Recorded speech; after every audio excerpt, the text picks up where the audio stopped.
Good morning. And good morning. Some of you are visible and some of you are invisible, but good morning to all of you online. So I'm Tim Burkett. I've been teaching here for a long time and practicing here for a long time. This is the second talk in my series on the way of the butterfly. And I'm alternating giving talks here, maybe once a month or so on that, with giving talks at the Sanctuary of the Tao, which I didn't even know about until 2 months ago when its teacher, their teacher, Stuart Olson, who used to practice here, died. And since then, I've begun, well actually I've only done it once, I've begun teaching there.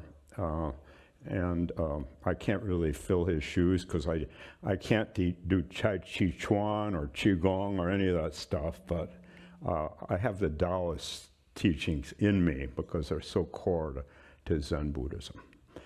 So anyway, I'm back and forth between here and there once a month or so, and that one's just online. You can access it online, although they're located here.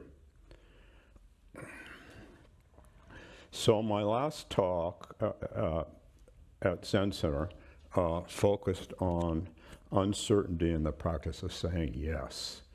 I talked about how uncertain these times are, how confusing they are, how upsetting they are, and saying yes. And I talked about how Katagiri Roshi was at a Heiji monastery in Japan for I think 2 years, and this was post World War II, and the monks were all hungry, and he was working in the kitchen, and his job, the Tenzo told him, was to go out and cut weeds for one of the bowls that they would boil and put in the bowls, and he was told whatever the Tenzo said, he should just say yes. And hi. So both Suzuki and Katagiri had this habit of saying hi, which means yes, anytime you ask them anything. So that I talked about this last time as a way of dealing with uncertainty and confusion. But that's not what I'm talking about today. Even if we say yes, everything's still changing. The edges of the known world are always falling away. And that's scary, regardless of whether we say yes or no, or maybe so. It's scary. So Zhuangzi, the second great Taoist teacher, suggests to us that we can learn the way of the butterfly. Going back more than 2,000 years is when he did his teaching. He suggests that we can gently dissolve the most rigid boundary we possess that separates the heavy, fear-based caterpillar self from the light, winged being, our true nature, our Buddha nature, our no Buddha nature. I have to say no Buddha nature because it's not a thing, it's alive.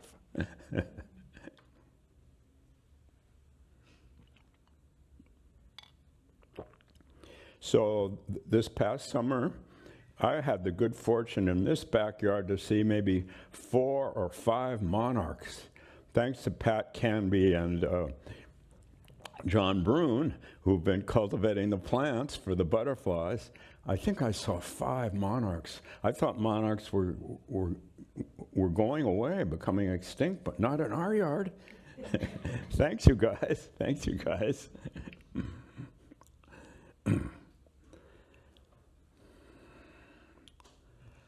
So the caterpillar and the butterfly remind us that all life is a continuous, seamless current of energy in which everything is continually changing into everything else.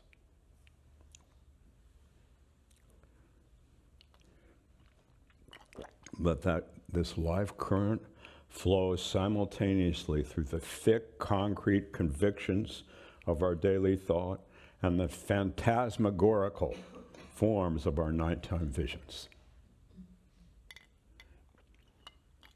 To walk the way of the butterfly is to accept that the fabric of our perceived reality is part of a wonderful inner fusion in which everything, including both dreams and wakefulness, are morphing into everything else. Regardless of what's happening politically, regardless of what's happening socially, this is what's underneath. Everything is continually morphing into everything else. So I'm going to read now this story from Zhuangzi, and we can imagine him some silent afternoon 2,300 years ago, lying down for a nap.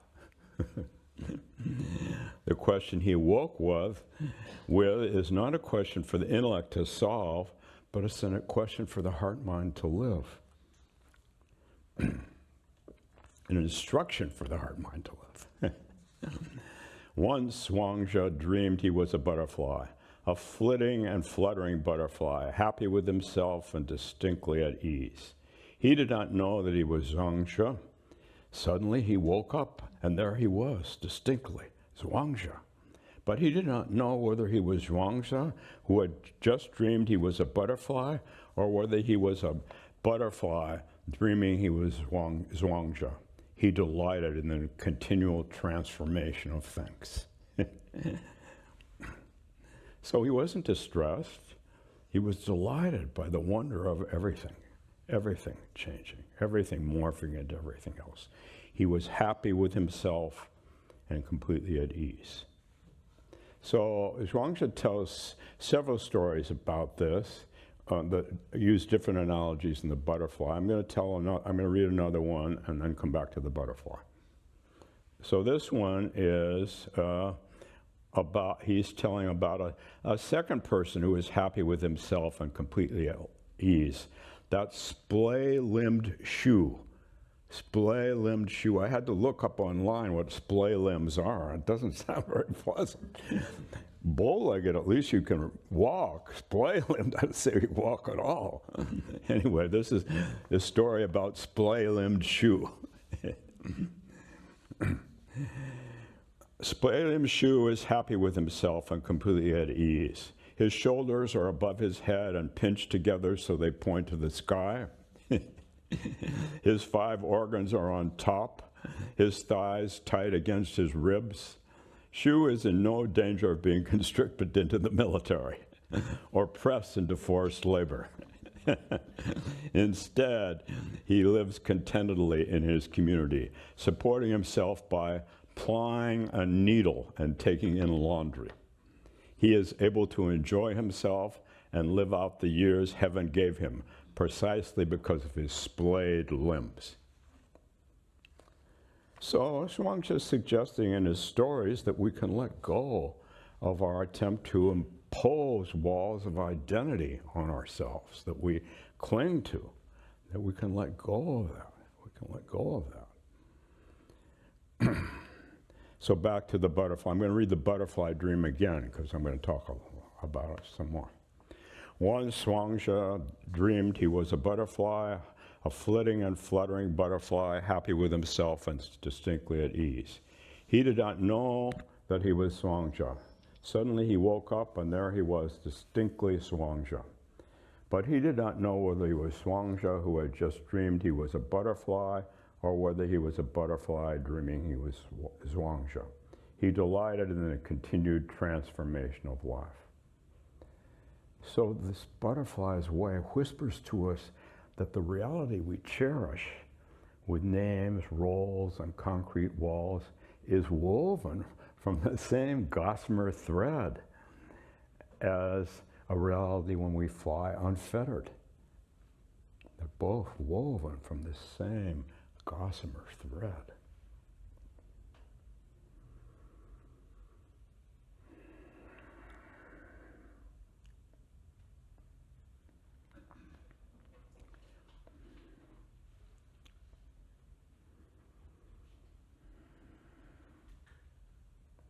So there's a famous story, there's a famous line in the Diamond Sutra, awaken to the mind which does not fixate anywhere.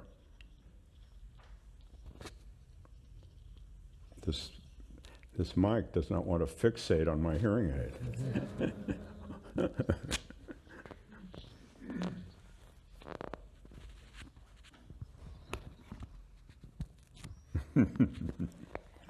Almost there.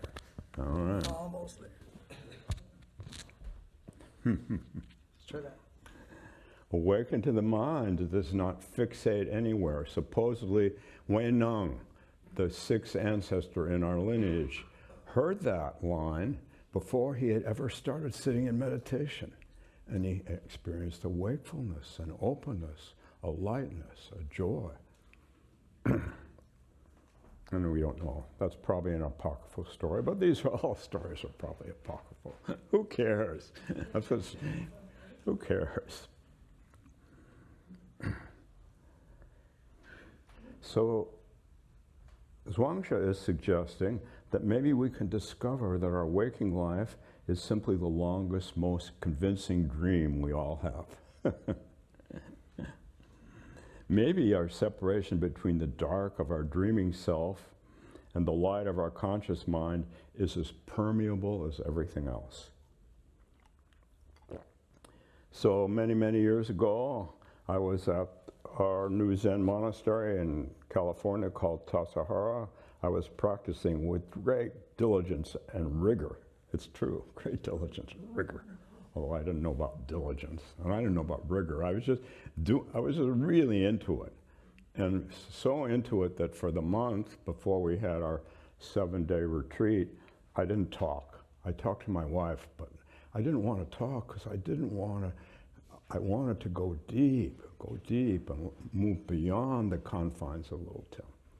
So for about a month, I was not rude. People didn't know I wasn't talking, but they just thought I was shy. Actually, I'm not shy, in case you haven't noticed. And then we had the retreat, and the retreat was really hard. I think it was probably 7 days. And at some point, there was an awakening to the mind, in which even the boundaries between dream and waking, between me and you, between sky and earth, dissolved. It just dissolved. And that night I had a dream. I'm talking about 2 big dreams I had, which are in my books, by the way, and which I've talked about many times here before. 2 big, lots of our dreams are just garbage can dreams. Actually, most of my dreams are still garbage can dreams. So but sometimes if you really are doing your meditation, are really receptive and really pay attention, you'll have a big dream. So in that big dream, my teacher, Suzuki Roshi, we called him Sensei, came to me and said, "You've had a wonderful experience, but don't talk to anybody about it." Then the next morning, I saw him in Dokusan, that's a one-to-one, and he said exactly the same thing to me. The problem is that I already talked to my wife, who talked to her best friend, who talked to her best friend, who talked to his best friend. You know how it is, right?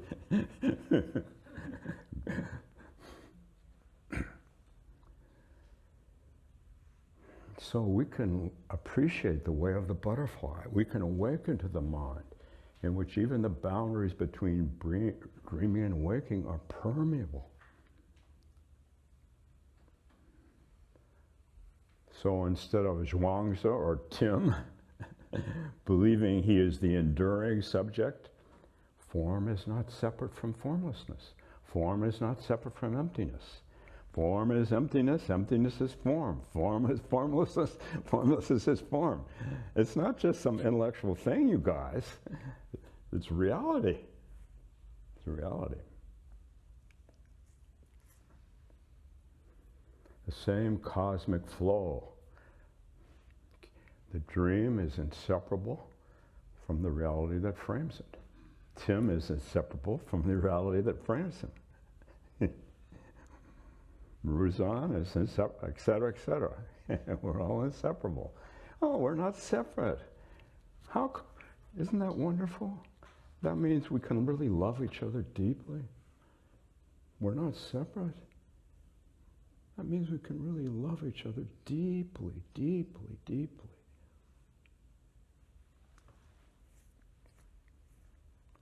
The self-suffering is not wanting to relinquish its solid form. And this has caused great anguish in the West. Western poets, great anguish. The waking self desperately clinging to itself, knowing it's trapped, yet it can't escape the frame it defines as real. Edgar Allan Poe. I think I read Edgar Allan Poe in the 8th grade, and I was in sort of advanced class. English, American literature in the 8th grade, Edgar Allan Poe. Really cool. So here's Edgar Allan Poe. You are not wrong who deem that my days have been a dream. Yet if hope has flown away for a night or in a day, in a vision or in none, is it therefore the less gone? All that we see or seem is but a dream within a dream. So the waking self desperately wants to seize and hold on to the real thing, the Buddha nature, enlightenment, the butterfly, right?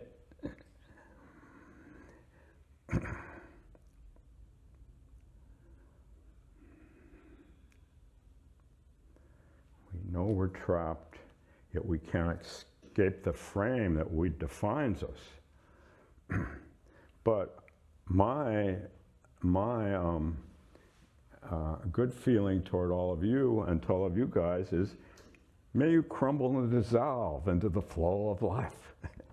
That's my good feeling. May you crumble and dissolve into the flow. It's already flowing through you. You already are it. Well, why not just let yourself crumble and devolve and dissolve into it?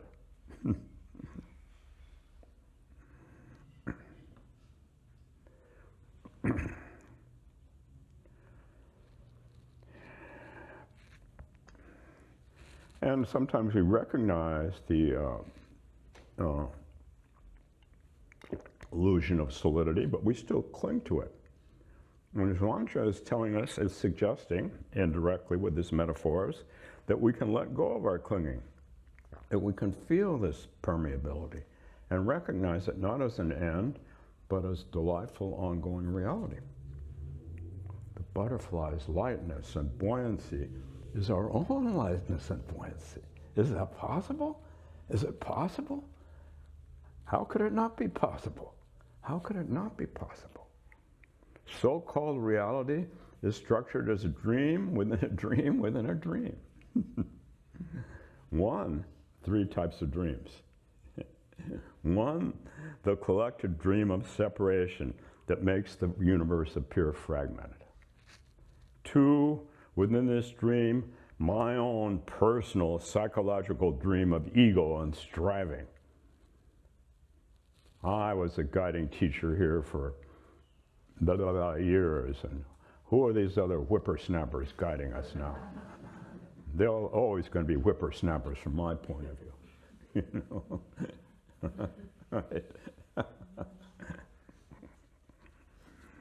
And then the 3rd type of dream. When we enter sleep, the 3rd type of dream is generally chaotic. And yet, at times, dreams do communicate to us. We do have big dreams.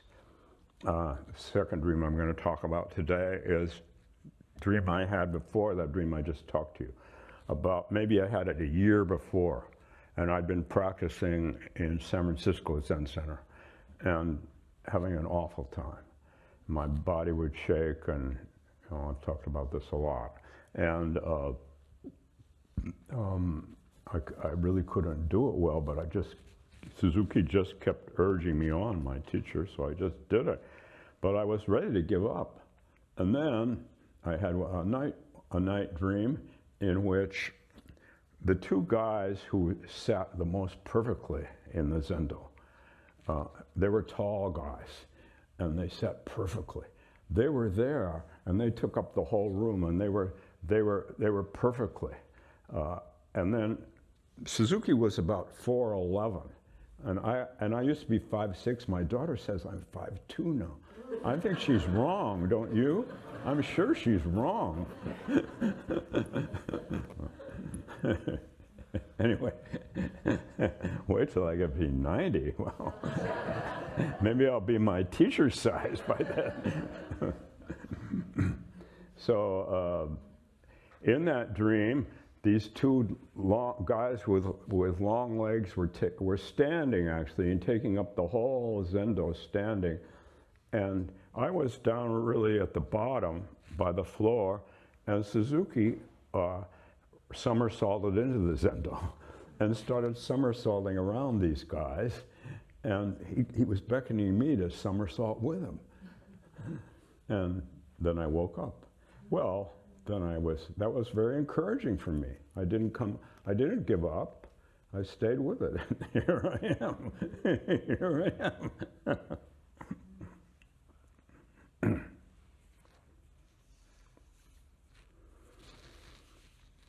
So Yogacara Buddhism elaborates on this. Everything we experience, objects, self, others, space, time, are projections of our undivided consciousness.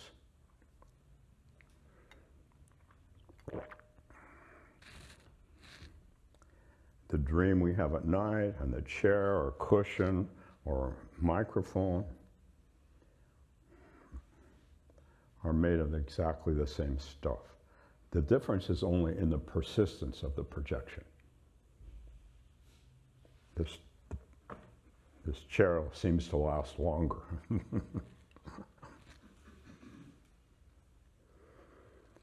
So the waking world, the world that we're in right now, is a shared, stubborn, long-lasting dream, while the sleeping world is a personal, fleeting, short-lasting dream. Which do you like better? Which do you like better? And Huayan Buddhism, which Ben has just written a wonderful book about, Ben Conley, talks about Chinese Huayan. The central metaphor is Indra's net, where one jewel in the net, where the net is the universe with all beings in it, and each jewel is separate and reflects all the other jewels within it. Where's the dream and where's the reality? Each jewel is separate, discrete, and then reflects all the other jewels. So the dream self, the waking self, the fine dust on the computer screen, and the entire structure of the universe are all separate jewels, perfectly reflecting all the others. Probably my favorite metaphor in Buddhism, which is why I've probably told it many, many times. The distinction between the subjective dream and the objective dust is a trick of lighting, a momentary failure to perceive that the dream is the dust and the dust is the dream. Shimmering, infinite, reflection of being, flowing through everything. You can experience this. This is not something you should read about. You can read about it, but don't read too much about it, because then you'll get fixated. Or read a little bit about it, enough to encourage you, but don't read too much about it. You can experience it. It's your true nature. We can say you're Buddha nature, or God nature, or you're no nature. We don't care. We don't care.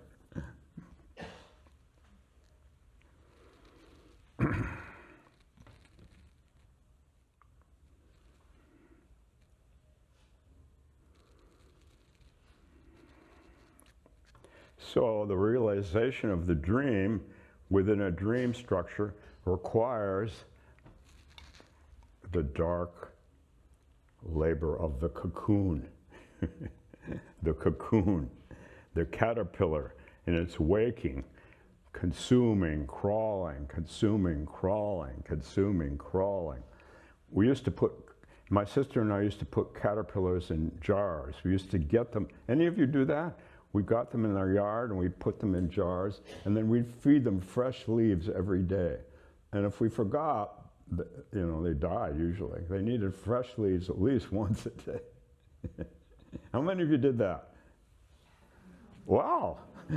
Wow.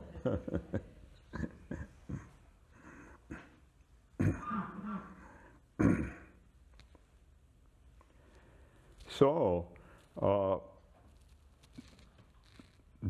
then the caterpillar, as you know, weaves a protective womb-like chrysalis or cocoon around him, her, them, creating a sacred space, an isolated space, not to escape the world, but to utterly dissolve its own rigid ego structure.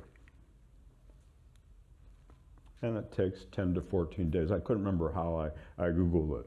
You know, right now, AI is in my face. All I do is I just Google ABC on the computer and AI has something to say. What's it going to be like in a couple of years? Anyway, AI told me it takes 10 to 14 days. So, the big experience I talked to you about, that was after going in my cocoon, going in this little cocoon for 7 days, prior to that for a month of steeping myself in silence. And I think this, a second big experience I had, well, I could say I had, but I have to put the I in quotes because this is about the dissolution of I and an opening up to just something magnificent that's not a thing, that's this energy field, was when I was on the hill with Elmer Running, my teacher, Elmer Running, my Hamblecha teacher, my Lakota teacher. And I was on the hill, I went up on the hill to do a Hamblecha for 4 days and 4 nights. And no food, no water. And we didn't have to sit straight, we could lie down, but we didn't get food or water either. So, you know, it's a trade-off, right? And in both cases, in both a silent retreat in Zen and here, and in that silent retreat, our goal is to meditate, to pray without ceasing, regardless of what your mind does. You just keep coming back. So I did that. And again, there was no trace of Tim left. Just sky, earth, joy, wonder. So what I'm pointing out is that the caterpillar just doesn't grow wings. It dissolves into a biological soup. Well, you don't have to dissolve into a biological soup, but you can dissolve into a metaphorical soup. Why not? Why not? It's possible. It's possible. And then the new winged creature can emerge. So this, for us, this means that the lower level dream is destroyed. The lower level dream, we're crawling, we're clawing, we're consuming. Boy, those caterpillars ate a lot of leaves. My sisters and I, we realized that we'd had to go twice a day to give them leaves. They were so consuming and crawling. And they got big. Now maybe that's just my 10-year-old imagination. Maybe they didn't get big. You know, I've told this story before. They got bigger and bigger. But anyway, the destruction of that lower level dream, the crawling, the clawing, the consuming identity, births the higher level freedom, the soaring, the effortless flight. The effortless flight that Chuang is always encouraging us about, that Suzuki Roshi always encouraged me about, and still is.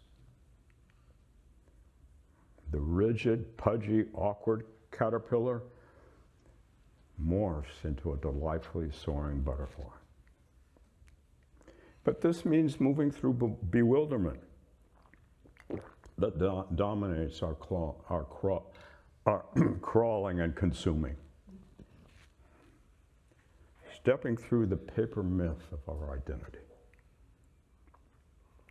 Our conscious self operates based on rules, past failures, and anticipated results, It's good for calculating taxes.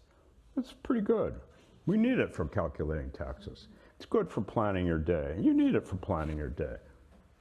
But it's terrible for spontaneous creativity or deeply enjoying just being, just being.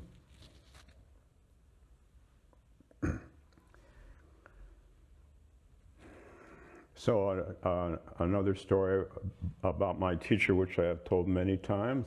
So once he wanted me to take him to this wealthy donor's house on a hill in the San Francisco Peninsula.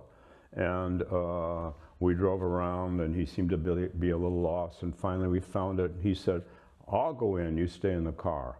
So he went up the steps in this hill. And again, I've told this story so many times that the steps seemed to be getting longer and longer. He was gone, maybe 8-10 minutes, and then he came back. And he was dressed in his black traveling robes. And I need to say that on the West Coast at that time, the only Japanese people that we knew, that I knew before I met Suzuki, did manual labor, because remember they'd all been in internment camps, so they had everything taken from them. So they cleaned houses, they did gardening, they served as assistants in restaurants. So here he was wearing his black traveling clothes, and he came up and he came back down and he said to me, "Wrong, Mrs. Jones. She think I there to wash her window." And then he laughed and he said, "Too bad I no bring my squeegee." Too bad I no bring my squeegee. And then for 6 months after that, he joked with me, "Where's my squeegee? Where's my squeegee?" So this is the life this is our true life. This is our true life. It's not my life. It's our true life. Beyond getting caught by anything in particular. Oh, sometimes we get caught by something, then we just laugh it off. I'm always getting caught by things in particular. Like this, for instance.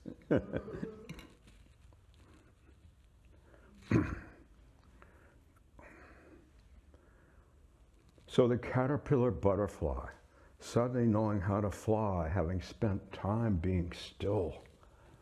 The butterfly does not learn how to fly without spending time being still. Without ever having read a manual. You don't need to read a manual. You will take my courses, or Ben, or Ted's courses, or someone else, but you don't need to read a manual. If a caterpillar can do this, you guys can do it. The butterfly self can't be found by the conscious searching of the waking mind. Only when our effort to get something stops entirely. And we're just here, then we awaken to the mind that does not fixate anywhere. That's your natural mind. That's your natural mind. So this story is was not well known in China, this Chuangzi story, and in Japan. And Basho, the great haiku poet Basho, wrote about this story quite a bit. And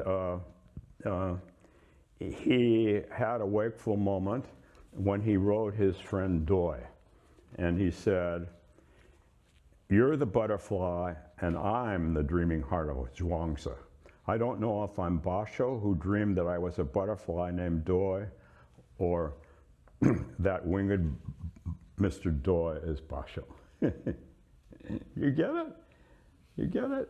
You can get it in here. It's good to get it with your heads, but I want you to get it in here. And he had a good laugh. He had a good laugh. Basho had a good laugh. So I think that's basically what I want to say. And I don't know if it's a waking Tim who's giving this talk, the dreaming Tim, or maybe it's the flying butterfly that's giving this talk. Woo-hoo-hoo. And they're all wonderful, aren't they? They're all wonderful. That's what I want to say this morning. That's what I want to say. And let's see. Oh yeah, plenty of time for questions or comments. I always like to start with people online because sometimes they feel left out. So anybody online with a question or a comment? Hi, Tim. This is Cody. Thank you for your talk. I was thinking about change. Okay, moving to the room. This side of the room. Way in the back, yeah. I went to a Monarch festival not too long ago, and one of the things they talked about in the transformation process was that if you were to help the butterfly get out of the cocoon, it wouldn't be able to fly. That the struggle of... If you didn't help it, what? Can you speak a little louder? Yeah, if you were to help the butterfly get out of its cocoon, it would not be able to fly. Oh. So it's in the struggle that it builds strength in its wings and becomes able to fly. So. But humans actually sometimes help it get out of its cocoon? Like we talked about kids collecting them, right? So. My sister and I used to poke them and then they just died. We say, it's been a whole 2 weeks. It needs a little poke to get out of its cocoon. So I think that's just kind of another beautiful metaphor for our strength and how we need to struggle to... Is what? We need to struggle a little bit. We need to build that strength for ourselves. Yes. Thank you. Anybody else on this side? This side. Yeah. Thanks for your talk. I really like that poem quote.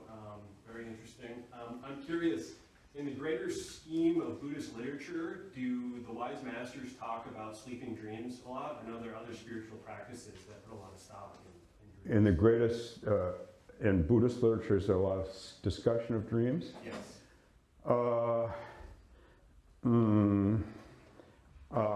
Well, in the Indian literature, there's all this discussion about gods flying around and saving people and merging with people and teaching people. The Indian sutras seem very dreamlike in that, because I've really got that sense to them, but they never mention dreams.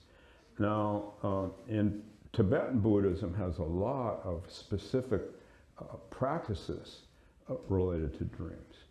Zen not. And once I mean, after Suzuki had appeared to me in my dreams, I thought, well, he's into dreams. And so then I watched, and he never came again. Well, he did come later, but after he died. And I was in the car once taking him from maybe Palo Alto to San Francisco, and I wanted to tell him about a dream I'd had. And I told him about the dream, and he fell asleep. So that seems to be more as my teacher's attitude. Although, because we can make too much of dreams. Then our new fixation becomes on dreams. I want to have lucid dreams. I want to move beyond this waking reality that sucks to the dream reality. And then, oh, dreams.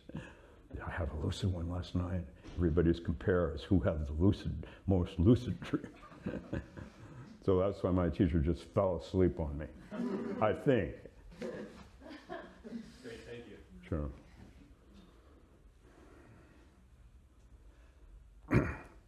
And we have a little more time, so I'll be glad to entertain more questions. And if not, we'll just sit and do silent cocoon practice until it's time. So we have about, let's see, 10:41. 14 minutes of silent cocoon practice if you don't feel like saying anything, although I'd love to hear from you. Yes? Tim, I don't know if there's a question here.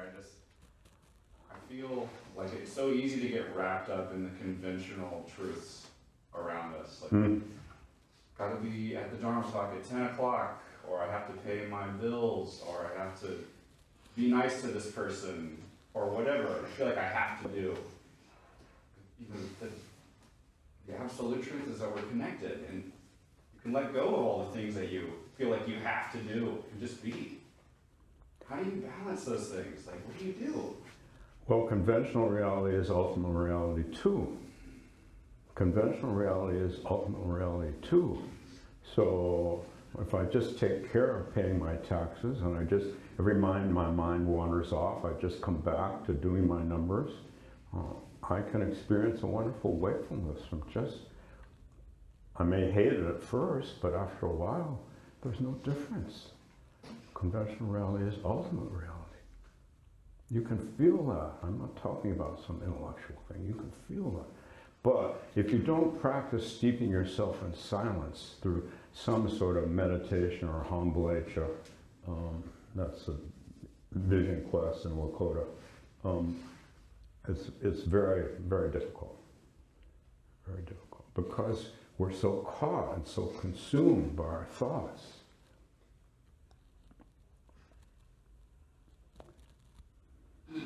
Somebody, but, oh, that was, Sue, was that you who raised your hand? No, but there was some way. Oh, someone over here? Hi. I don't know exactly if this goes there, but the end kind of question that I get to is, what does satisfaction mean? You're going to have to speak a little louder, or someone. What does satisfaction mean? Yeah, the end that I get to is that when I engage with the world, like I am you, you are me, I am the butterfly is me, but at the same time, I live in a different physical body with different sensations than what the butterfly experiences. But one of the things that I think I and this metaphorical butterfly experience is satisfaction and suffering. And so because of that, suffering, to my understanding, is something that we experience and we let flow through us, but it's not necessarily supposed to stop us from doing something. But satisfaction is this kind of, it's opposite in my head. It gears us to want to go in certain directions. I'm wondering if there's any sort of understanding of what satisfaction means in a Buddhist, or in the lens of the Zen Center. Well, we all suffer sometimes, we're all satisfied sometimes. But through doing a meditative kind of practice, we can see that our suffering and our satisfaction are not two. And we can feel the lightness of being with our suffering and our satisfaction. And sometimes it's one and sometimes it's the other, but it's all part of this net of being, of inner being, that when we're really caught on it physically, right now I have a hernia, so any amount of meditation I do isn't going to get rid of my hernia. And it's not, while I was waiting to give my talk upstairs, I thought, uh-oh, I hope it's not going to give me a stomachache down here, but it didn't give me a stomachache, it cooperated. The point is that we all have physical suffering, but we don't need to get caught by it. The butterfly is teaching us just how to be, and just be light and be fluid. And we can just be that even in the middle of my hernia. I can just be that. Tim can't be that. It's not Tim, it's something deeper. That we are. Our true nature interpenetrates all of life. Does that make sense? Mm-hmm. I didn't mean to talk about my hernia. And I'm not supposed to laugh. If I laugh, I might have to crawl out of the room like a caterpillar. Yes. Maybe somebody said this, or maybe it's a very anti-Buddhist question, but I was wondering, what do you think the purpose of the dream is? Like, is it like a school? Are we trying to like collectively awaken so we can create something different? Or like, what is the purpose of this? Well, a big dream, in contrast to a garbage can dream, you know. Which no, I mean the dream of this reality. Pardon? The dream of this reality, like this world. The dream of this world. Well, it's so we can get along, so we can accomplish stuff, so we can feel like we're part of a group that has a similar communication system, a similar way of doing things, and we need that. It's just that beyond that is, the minute we get caught on that, we lose the spaciousness of the butterflies flying, which is our own flying.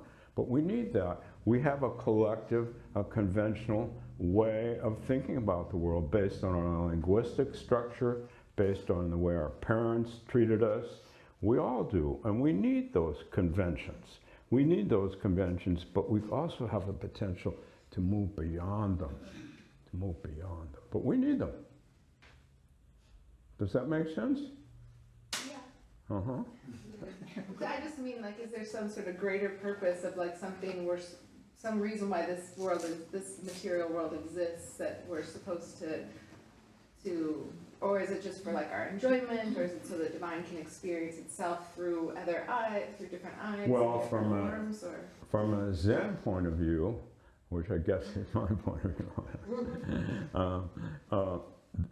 conventional reality is to show us how to live within it and move beyond it, both. That we have problems in interactions with people, to show us how to be there, take care of it, and move beyond it. So it doesn't mean spiritually bypass it, it means move through it and beyond it. So conventional reality is our teacher, so that we can open up to ultimate reality, which is not separate from conventional reality. Does that make sense or not? Yeah, thank you. What? Yes. Oh, Thank yeah. you. Yes. Thank you, Tim, for your message today. It was wonderful. And for the talk. And it makes me think of with the butterfly theme that's going on today. I belong to a book club. One of the members in the book club sent us a picture of a butterfly, a monarch butterfly. And I had just spoken with John, who plants all those wonderful flowers with Pat, and I said, what would you do in this case? It's out in the world, so to speak, but it's hanging on one of those woven fences, kind of wire fences that surround many yards in the area. And he said, well, I think I would encourage it to be taken in, put in an inside facility so that you can continue feeding it and so on. And I mentioned When it's when it's still in the larva stage or in the butterfly? Yeah, it's just a butterfly. I mean, it's just a caterpillar. Oh, yeah. It's just a caterpillar. And it's hanging on this wire, of this fence. And so when I contacted the group and I said, oh, I just talked to a friend of mine who said, I think you should take it in and kind of give it a nice place to live and keep feeding it milkweeds. Okay. So that all, I mentioned that, and I got more pushback than you can ever imagine. Like, no, you don't ever touch something in nature. You don't touch it. My point is, the caterpillar went through its process and developed a beautiful cocoon, and it was because it's in, for any of you, I don't know if anybody knows what I'm talking about, with the mesh wire, that is around every garden in the Twin Cities area and probably around the world. When the cocoon started developing within the wire mesh, and it wanted to be born, it didn't have enough space. It didn't actually have, and I think John had probably shared it needs about 5 inches of space from the top of the chrysalis. And what I want to share with you today, Tim, and the group, I would say even 6 months ago, because I had been pushed back on, oh, no, you don't want to ever bring that in. Talk to John again. He said, you are just discovering the 2 poles about, do we interfere with nature? Do we let it be? So the butterfly was born, and you saw the picture and you go, oh, it'll grow out of that. Its wings were kind of crunched up like this. And all of us were just giving, there was more. Oh, you did this? Yes. Oh. The butterfly, the cocoon was left out in nature. Yes, you did this. I hadn't realized you actually did this. Yes, and the butterfly was born with a disability. And it was actually then brought in, and it never could fly. And the person who, in the book club, who had actually contacted me, had named it, I don't remember what the name is, but, I mean, it had been a 2+ week fun ordeal. Everybody was like waiting in the maternity ward for this butterfly to be born, and then it was born with an inability to fly. Couple points here. Okay? I'm happy that I've met all of you because not that long ago, I probably would have circled back to the book club and said, see, I told you, you should have brought it in and taken care of it. I didn't do that. I didn't even have an urge to do that. It was like, I learned something. I met John about the same time that I met the butterfly, or the caterpillar, and I like them both. I like them both.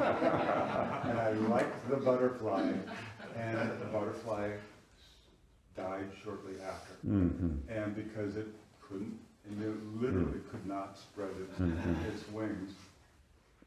So Tim, listening to your message, if you're able to follow me through my gibberish and my convoluted tale, give me some feedback from you. Well, this all sounds wonderful. That sounds wonderful. Thank you. Well, I saw it too, and I hope that everybody saw some of what I saw. To say, you know, sometimes it's good to interfere. Sometimes it's good to keep your hands off. As the gentleman in the back said, you don't ever want to help a butterfly be born from its, come out of its cocoon. So, and this reminds me of the second story about Splayland Shub. yes. Splayland Shub was Splayland for his whole life. So let's not get too focused on the lightness of the butterfly. Splayland Shub was able to be light because he was able to let go of trying to be anybody other than who he was, and so he was light. But I don't know, with splay limbs, could he walk at all? I was thinking about that. Do you have splayed limbs? I don't know if I've known anybody with splayed limbs. Well, just to thank you, Bud, Sure. so much. And I would say for this beautiful monarch, it had more love sent its way. And when the person who actually had the butterfly named the butterfly and everything, I'm sure that there was a tremendous amount of mourning that went on when we had failed the butterfly in our. Well, that's a wonderful story. Thank you, Ron. Thank you. Thank you. Let's see.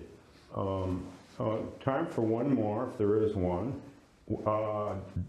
Yes.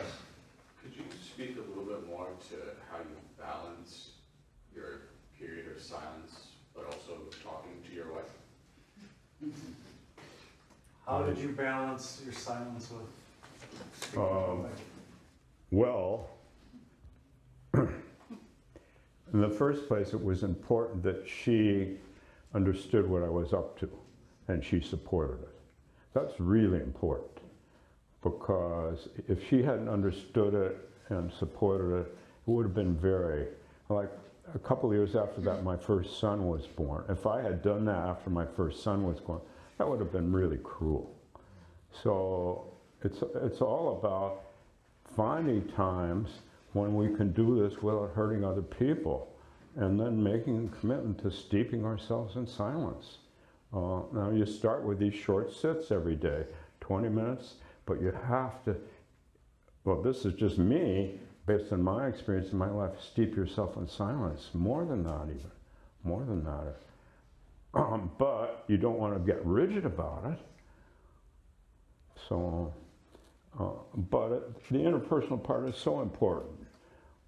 I would have never done that with Linda if she wasn't, we just got married, you know.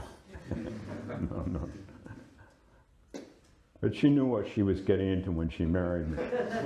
She actually said to me, "Are you sure you want to get married? You're so into this Zen stuff," she said. Of course, she was too then. Okay, well, I think that's it for today. It's been wonderful to visit with you, and we'll turn it over to Aaron.